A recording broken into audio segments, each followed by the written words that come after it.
Micturition. Micturition is the act of urinating. This is partly controlled by a spinal micturition reflex. These are seen in steps 1 through 4 on the diagram. When the bladder fills to 200 milliliters or more, this excites the stretch receptors in the bladder wall. So here in this drawing, I pretty much drew the same figure found on page 917, neural control of micturition. This here pretty much shows you how micturition works in about 8 steps. These issue signals by way of sensory fibers in the pelvic nerve to the sacrospinal cord. Efferent nerve fibers signal from the spinal cord travel back to the bladder by way of motor fibers in the pelvic nerve and a parasympathetic ganglion in the bladder wall. Output from the ganglion excites the detrusor and relaxes the internal urethral sphincter. The urethral sphincter are two muscles that control the exit of urine in the urinary bladder through the urethra. The two muscles are either the male or female external urethral sphincter and the internal urethral sphincter. When either of these muscles contracts, the urethra is sealed shut. This is how the bladder empties itself.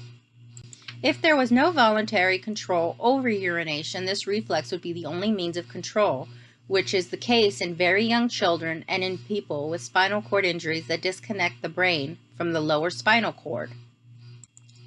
Usually one also has voluntary control over urination. This is shown here in steps 5 through 8. Some input from the stretch receptors go up the spinal cord to a nucleus in the pons. This is called the Micturition center. This nucleus that is in the pons combines information about bladder tension with information from other brain centers, such as the amygdala and cerebrum. This means urination can be stimulated by fear or inhibited by knowledge that the circumstances are improper for urination. Fibers from the Micturition center go down the spinal cord through the reticulospinal tracts. Some of these fibers inhibit sympathetic neurons that normally keep the internal urethral sphincter contracted, thus allowing for its relaxation. Others descend farther to the sacrospinal cord and stimulate the parasympathetic neurons that excite the detrusor and relax the internal urethral sphincter. The first contraction of the detrusor raises pressure in the bladder, further stimulating the stretch receptors that started the process. Thus a positive feedback loop is established and intensifies bladder contraction as urination proceeds.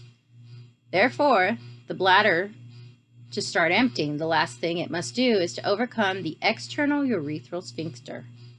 Nerve fibers from the cerebral cortex go down through the corticospinal tracts and inhibit sacrosomatic motor neurons that normally keep the sphincter constricted. It is this voluntary component that micturition that gives a person the ability to control when to urinate and the ability to stop urination in midstream. Voluntary control develops as the nervous system matures in early childhood. If the urge to urinate arises at an inconvenient time and one must suppress it, so pretty much if you have to pee and it's not a convenient time, you have to hold it, right? So then the stretch receptors will get tired or fatigued and they'll stop firing. So when it says bladder tension, that's just, when you hold your urine for so long, it gets harder and harder to hold. So the reason it's getting harder to hold is because it's full and those signals are, telling you, hey, go pee, I need to pee. So the longer you hold it, the more frequent these signals are going to be sent out and the more persistent they're going to be. Conversely, there are times when the bladder is not full enough to trigger the micturition reflex, but one wants to go to the restroom, perhaps because you're about to go on a long drive, or kind of like when you tell your kids to go to the restroom before we go somewhere.